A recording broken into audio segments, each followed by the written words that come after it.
Captain Vance, you have an urgent personal line on hold.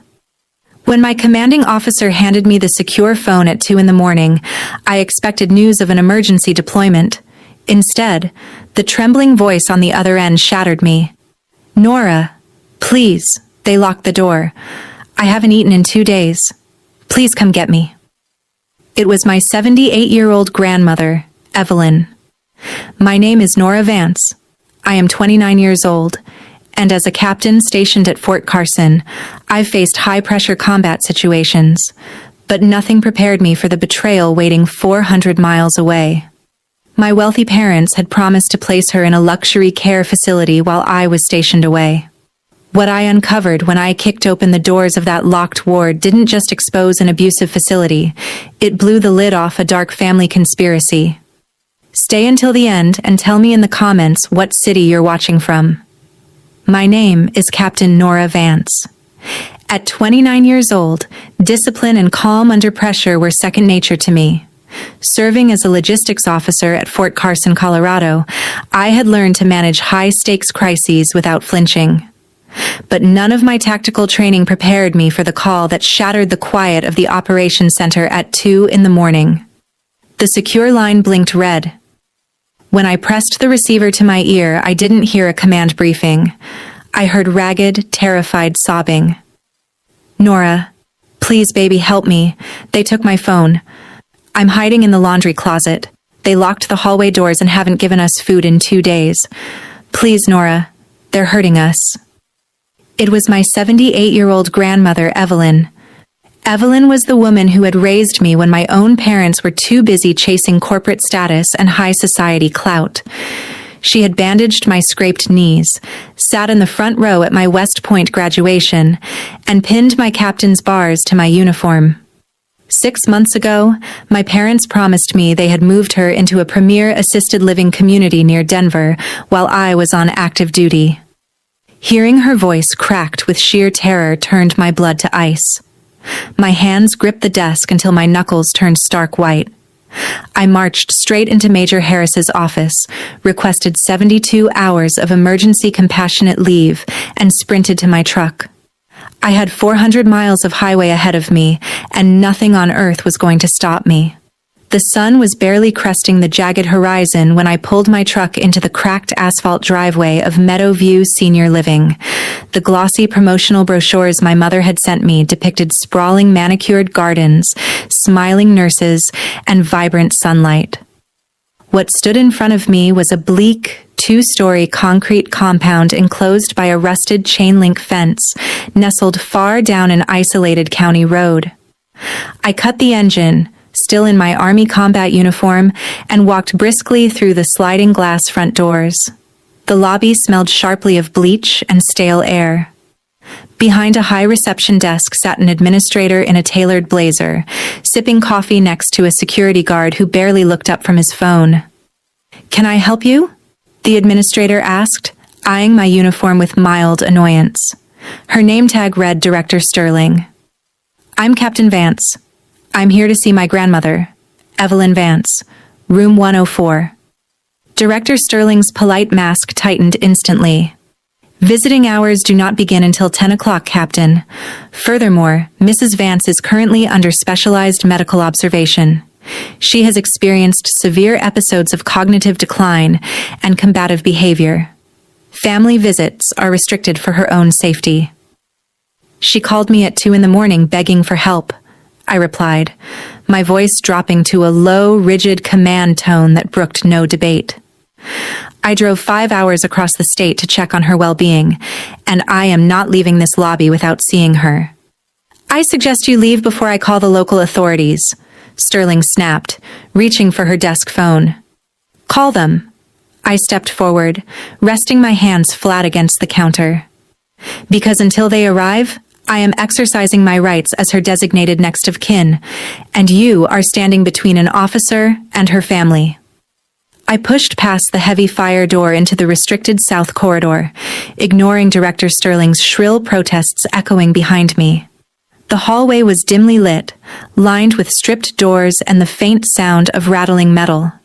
Room 104 was located at the very end, secured with an electronic magnetic lock. Without hesitation, I reached past the startled orderly who tried to block my path, swiped the master override switch from the wall panel, and shoved the heavy door open.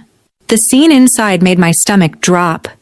The room was freezing, the lone window sealed shut and covered with heavy dark plastic. Curled on a bare, thin mattress in the corner was a frail figure wrapped in a threadbare blanket. "Grandma?" I whispered, my voice cracking despite my efforts to stay composed. The figure stirred slowly. When Evelyn turned her head, I felt a wave of cold fury crash over me. Her cheeks were hollow, her eyes sunken, and dark purple bruises marked her frail wrists. She looked like half the vibrant woman who had hugged me goodbye 6 months ago. "Nora," she rasped, tears cutting clean lines through the dust on her face as she reached out trembling hands. "You came. I thought they'd never let me see you again." I knelt on the cold linoleum, wrapping my arms gently around her brittle frame. "I'm right here. You're safe now. Who did this to you?"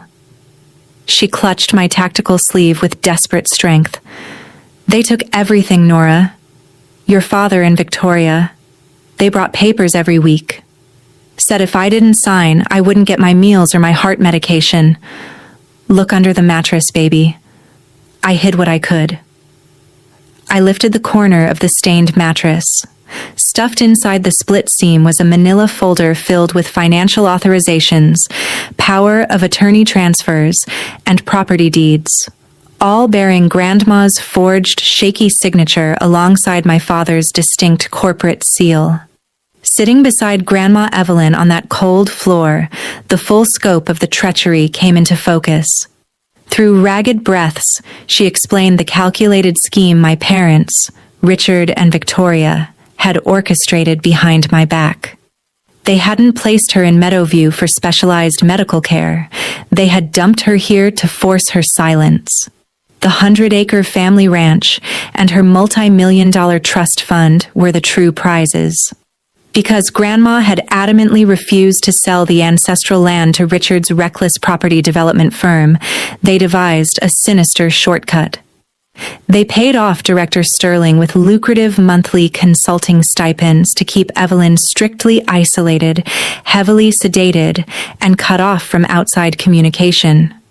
Sterling's staff confiscated her personal cell phone, strictly denied her mail privileges, and turned away any visitors under the guise of quarantine protocols. Whenever Grandma resisted signing over her asset rights, they withheld her essential heart medication and skipped her meal deliveries to break her will. If a brave night nurse hadn't quietly slipped Grandma a burner phone out of sheer pity, she would have quietly faded away in that locked room. The cold, tactical logic of my military background took over. I didn't waste a second arguing with the panicked staff gathering in the doorway. Pulling out my command phone, I dialed County Emergency Dispatch immediately, demanding an urgent medical transport and a sheriff's escort for elder abuse and unlawful confinement. Next, I contacted Major Lawson from the Base Judge Advocate General's Corps. "Major, this is Captain Vance. I have documented evidence of elder exploitation, extortion, and systemic grand larceny involving an active duty dependent.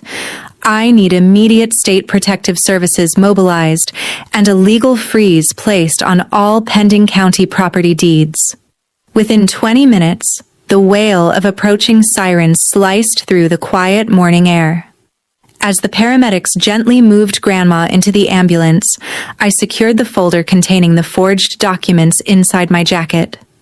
My parents thought my deployment gave them a free hand to plunder our family's legacy. They were about to learn that you never declare war on an officer's family.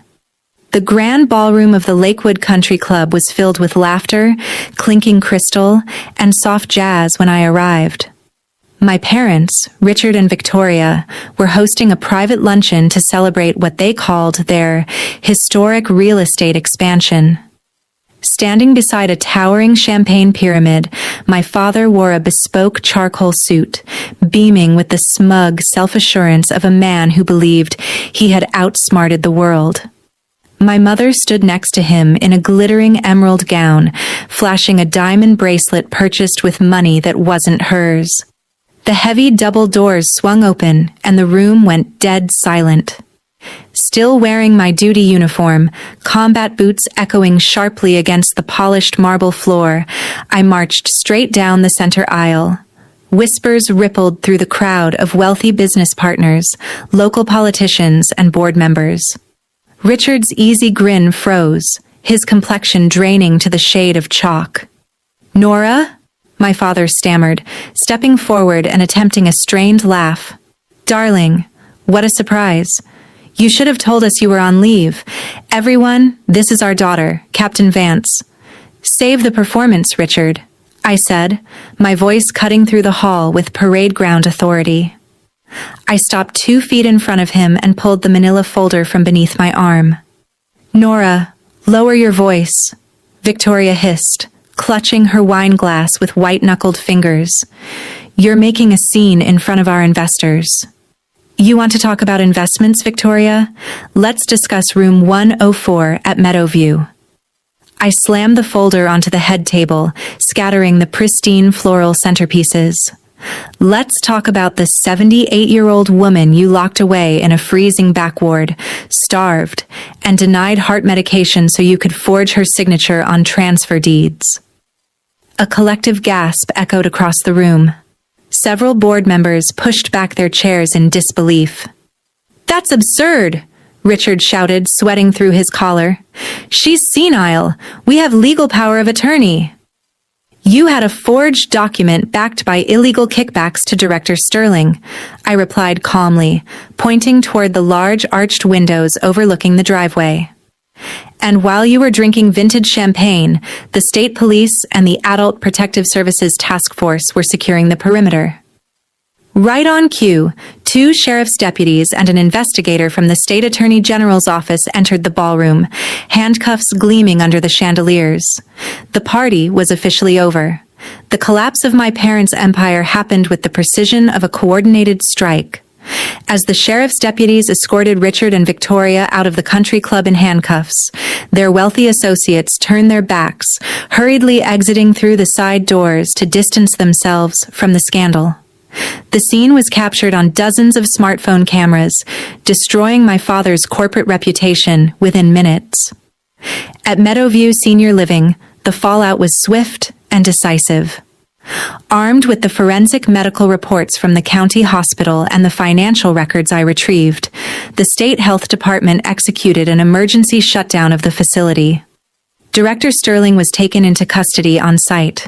When investigators raided her private office, they uncovered a hidden safe containing ledgers detailing hundreds of thousands of dollars in illegal payoffs from desperate relatives seeking to unlawfully seize elderly assets. Sterling was formally indicted on multiple felony counts of elder abuse, unlawful imprisonment, and healthcare fraud. For Richard and Victoria, the legal reckoning was total. A joint investigation by the State Attorney General and the military JAG office dismantled their real estate firm piece by piece. The forged deeds and coerced powers of attorney were declared null and void in court within 48 hours. My father was charged with grand larceny, wire fraud, and criminal exploitation of a vulnerable adult, while Victoria faced accomplice and conspiracy charges. Facing overwhelming documentary evidence and testimonies from facility staff who turned state's evidence, neither had room to negotiate. By the end of that week, a county judge issued a permanent emergency order. Richard and Victoria were entirely stripped of all legal authority, ordered to pay restitution for Evelyn's medical treatments, and barred by a restraining order from ever stepping foot near her again. Full legal and financial guardianship was transferred to me. Justice was finally served. 1 month later, the morning sun poured through the wide, bright windows of a quiet cottage just outside Fort Carson. Grandma Evelyn sat comfortably on the front porch wrapped in a warm knitted blanket, watching the Colorado